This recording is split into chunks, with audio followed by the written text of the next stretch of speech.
Hey, I'm Teresa. I've been a solo mom for over a dozen years and an observer of the human condition for over 40. And today I'm going to be sharing with you 3 little known steps that can transform your mom guilt into your best friend.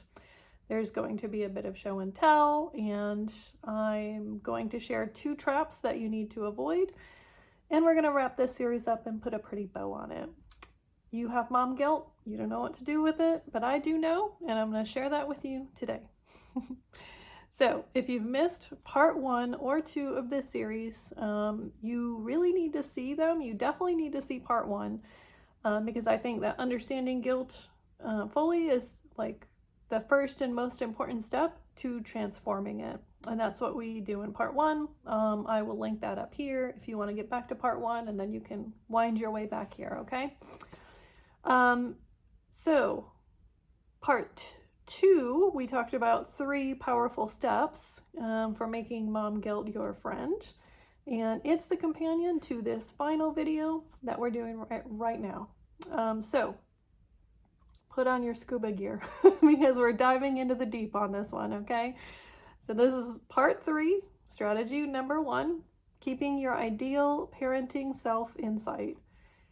This is so critical to your success as a parent and your ability to reset after guilt, okay? The strong temptation that you're gonna face after performing poorly as a parent is to let go of that vision of yourself.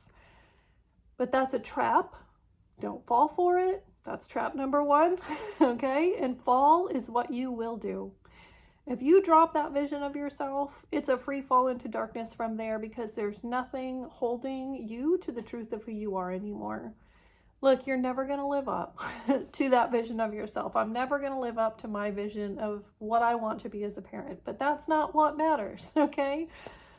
So what matters is you just don't fall too far from it, that you keep it in sight, okay? That you keep it close to you. And when you mess up, give yourself time to heal. Okay, you deserve that. And then return to that vision again. It might hurt a little too much to look at it at first. That's okay, that's normal. You're not alone in that, okay? But come back to it sooner rather than later. So for me, I like to use this 20-year-old piece of cardboard,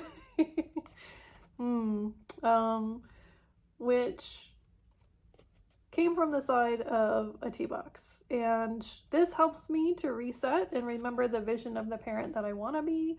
And I think of this as like my vision anchor, okay? So let me show it to you. I'll try to kind of zoom in. I don't know that you're going to be able to see the words, but basically this is an excerpt from a poem by Diane Lumens. The poem is From Full Esteem Ahead, or Full Esteem Ahead, I guess is the poem. And the title of this excerpt that they pulled from it is If I Had My Child to Raise Over Again. So I'll go ahead and just read part of it to you. I'm not even going to read you this whole thing, but I'll read part of it to you. So, if I had my child to raise all over again, I'd finger paint more and point the finger less. I'd do less correcting and more connecting. I'd take my eyes off my watch and watch with my eyes. I would care to know less and know to care more. I'd take more hikes and fly more kites. I'd stop playing serious and seriously play. I'd teach less about the love of power and more about the power of love. So I thought this was beautiful. I've had this since like my mid-20s, which I didn't even have children at that time. I wasn't planning on having children anytime soon. But something about this just spoke deeply to me. I thought it was beautiful, and even though I was single and living alone and I was in college, I wanted to hold on to that, and I've held on to it since. And I always kept it above my kitchen sink, like pinned to my kitchen window, until moving to this house where I don't have a kitchen window because I just have like a counter that looks over into the living room area, but that's fine. So here in this house, I'm keeping this on my shelves. You know, the ones that I made my kid help me install the day I forgot her birthday. Okay, the irony. Okay, all right, so anyways, that's my vision anchor, and it might not speak to you. You might be like, that is a bunch of nonsense, but I'll bet there's something that does speak to you. Okay, and if you can put a picture or a poem or a piece of art or a Bible verse or whatever somewhere that you see it often, and you can come back to it after you are like starting to overcome a mom guilt situation, it can serve as your vision anchor. And when you know that you have that anchor, it's like you feel a little bit less assaulted by guilt. It just seems to have less power to unmoor you from this vision of who you are and your knowledge of the truth of who you are, right? Like at that point, you can start to make friends with guilt, and you can see some of the good that it brings into your life. Guilt brings good things to you, okay? It helps you in your relationships. We talked about that in part 1. So, all right, let's move on to strategy 2, which is don't shift the blame. It's a trap, all right? It's going to be so tempting to shift the blame for this situation to your child. And it takes maturity and it takes insight to stop yourself from going here. But here's the thing. If you blame your child for your poor performance as a parent, you won't learn a thing. You won't grow. But you will poison your relationship with your child little by little, okay? And deep down inside, you're going to know it was the cowardly way out. And you'll trick yourself. You're going to trick yourself into believing that like you're not capable of facing your own guilt or growing as a person. You're going to end up bitter, frustrated, and you're going to put up so many walls between yourself and your child that you'll have created an impossible maze separating the two of you. You will give up on your ideal parenting self, and it'll become this enormous challenge to try to overcome all of that and move past it and get your relationship back to a place of good health. You know what's easier than that? Just accepting responsibility fully when you've messed up. It's okay. Learn to apologize. It's a life skill. Yes, apologize to your kids. Like you'll be setting a wonderful life-changing example for them. You'll be strengthening your bond with them at the same time. They'll learn to trust you instead of fearing you. All good things, okay? And listen, don't be tempted to part apologize and part blame. You're going to want to do that. Don't do it. Just accept your responsibility because you're the adult in the situation who holds all of the power, and you have a lifetime of experience your child could not possibly possess, okay? So be humble and be open.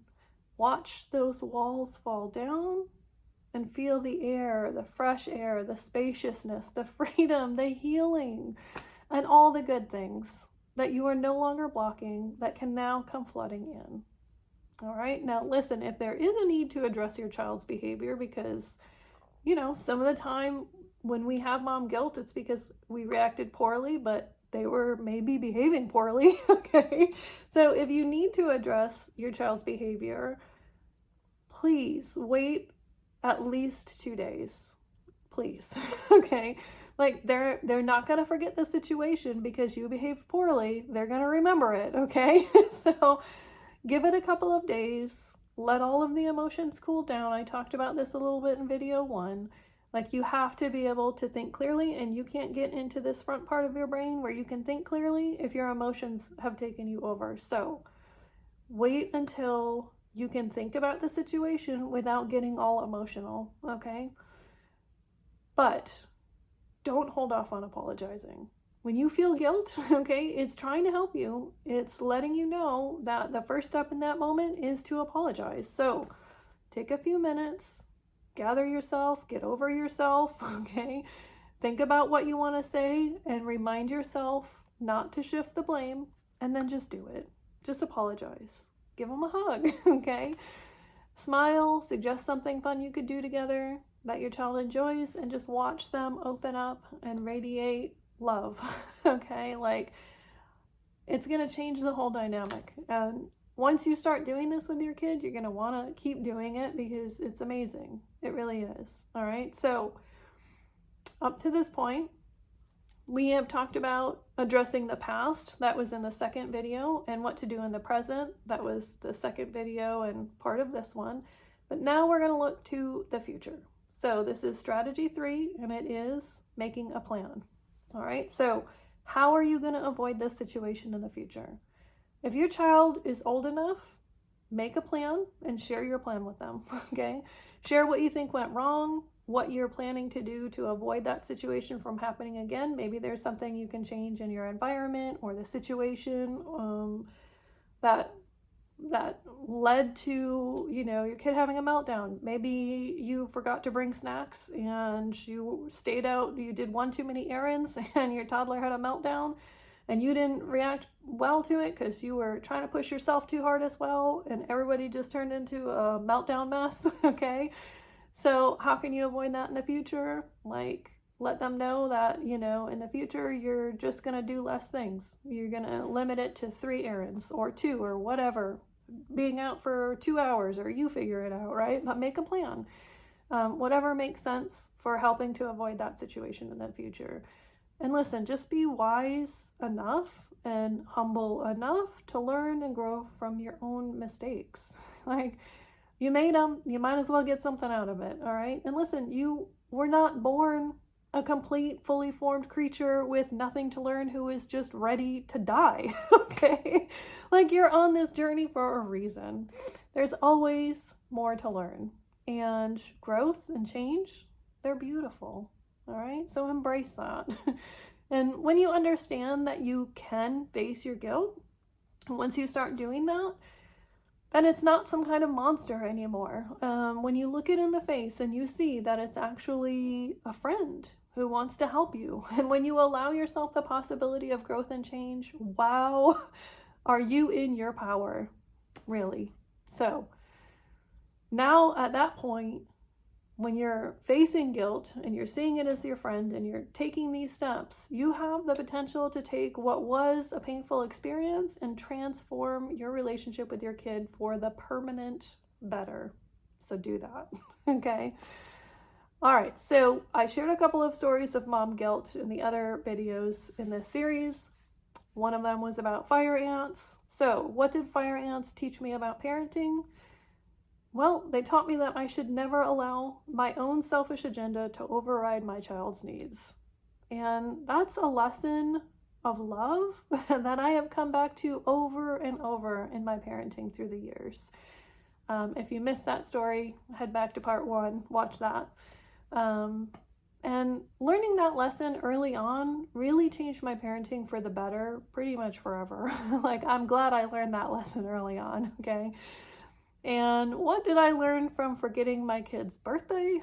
What I learned was that I really needed to drop some things and reprioritize quickly. And I also learned from that the times that I have shown grace and forgiveness toward myself and toward my child had created this environment that we live in which she was capable and ready to forgive me, okay? And have grace with me when I needed it. So I did call her shortly after realizing I had forgotten her birthday. And listen, she was so quick to forgive me, so ready to forgive. She was just grateful that I'd called. What a good kid, right? And listen, if you transform your mom guilt into your friend early on, you'll have a teen who's the same. All right? And if your kids are already grown and gone, and you did not parent them in this way, I firmly believe that it is never too late to start doing the right thing. Like, I 100% believe that, okay? So if you call your adult child and you choose to be humble and open with them about the areas you feel guilty as a parent or the areas they might feel that you let them down, I think you're going to be surprised at their reaction. Kids want to love and be close to their parents no matter how old they are. Okay? You have the power to take down those walls. and I believe in you. I believe you can do it. All right. What questions do you have? What insights could you share with us? What do you know about guilt? What did I not cover? I would love to hear from you. And that's what the comment section is for. And listen, if you did not like this video, do not press the like button, okay? But if you appreciate what I shared today, please go ahead and like the video. Otherwise, both I and the YouTube algorithm are gonna think that you don't like it, and you don't want to make me cry, right? I'm just kidding. I'm not gonna cry if you don't like the video, but if you like it, that's wonderful. I would really appreciate it. So if you want to link back to the other videos in the series, you can do that right here. And if you're looking for other great content, you can check out over here. Either way, I'll see you there.